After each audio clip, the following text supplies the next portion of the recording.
What's up, everybody? Welcome back to The Contrarian. My name is Logan. I really like to talk about all things finance and investing related and tend to go a little bit different routes than the majority of other investors out there.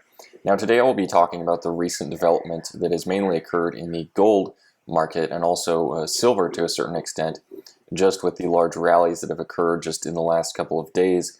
Mainly in gold, this has taken place with gold reaching a high of around 1860, which is the highest it's been in a while.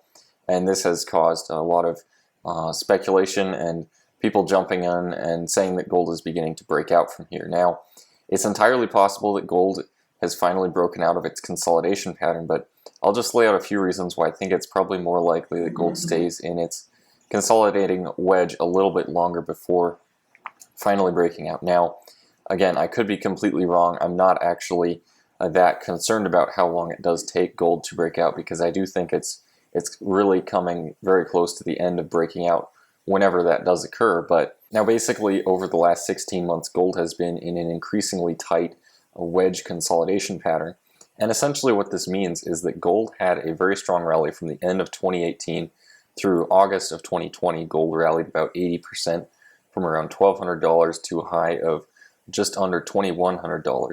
But now over the last year and a half or so, gold has been having to consolidate those gains. And so this is a really healthy kind of dynamic to look at in terms of a technical analysis pattern forming. This is what is known as a bull flag. And oftentimes after moves such as this in a commodity such as gold, it's very necessary to see a consolidation go on in which essentially the price action just stays within a very tight range. And in gold's case, this range has grown increasingly more tight over time. So, moving forward from August of 2020 to now, the monthly and kind of quarterly price fluctuations that gold has gone through have grown increasingly more tight. And this is also extremely bullish to see as well, because eventually usually the price action breaks out to the upside again after such a increasingly more tight wedge type of formation like what gold is currently seeing. Now, looking at other things besides technical analysis, obviously fundamentals are what really drive gold in the first place, and these have been very, very strong for the last 2 years at least, simply with the Fed moving to much higher rates of quantitative easing and fiscal stimulus as well as monetary stimulus.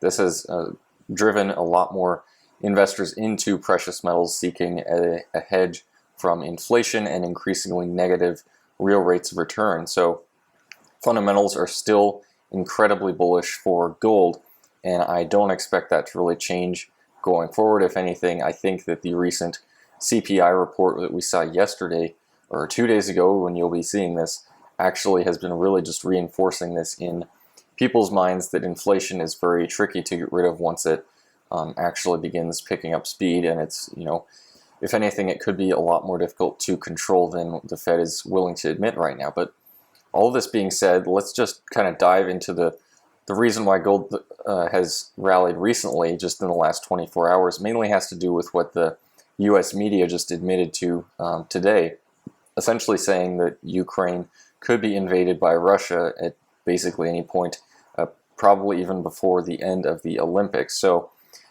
this is likely the real reason why gold has rallied so strongly just in the last day, is simply put that gold is a really safe haven type of asset, and whenever there's real geopolitical tensions rising, gold usually rallies very strongly on that. Now, looking at the other side of this, usually this does reverse. So usually it's not kind of a lasting effect on gold and silver and other safe haven type of assets. So if this is the real reason why gold has rallied recently, I would actually expect it to retest the kind of bottom support that gold has built in the last year and a half. I would probably expect it to correct back down to around 1800, and then from there it could be off to the races. But it obviously could have just broken out of its consolidating wedge pattern, and gold could be off to the races right now. I'm just saying that I really don't know, but I've been in gold for a while now at this point. I'm definitely willing to wait around,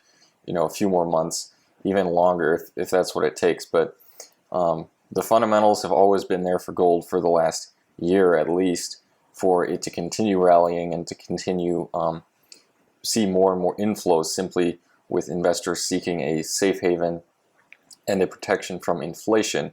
And the miners would be a really big beneficiary of this kind of move.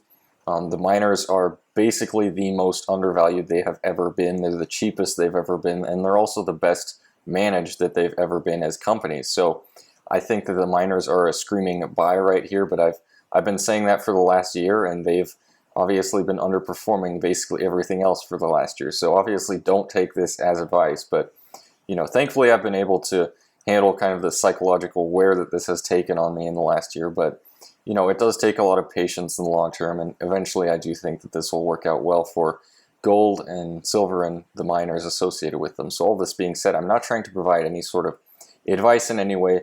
I'm kind of laying out what I could see happening realistically with gold, potentially not breaking out here, but obviously I could be proven wrong, and if I am, then I'm all the more happy for it. So if you guys liked this kind of content, just to consider subscribing to this channel. I like to talk about the news out there that I think is worth talking about, that oftentimes is not brought up on the mainstream media, but that I think is just a good thing to keep in mind when investing, and etc. So all this being said, if you guys like this video, just consider subscribing to this channel, and I hope to see you again at some point.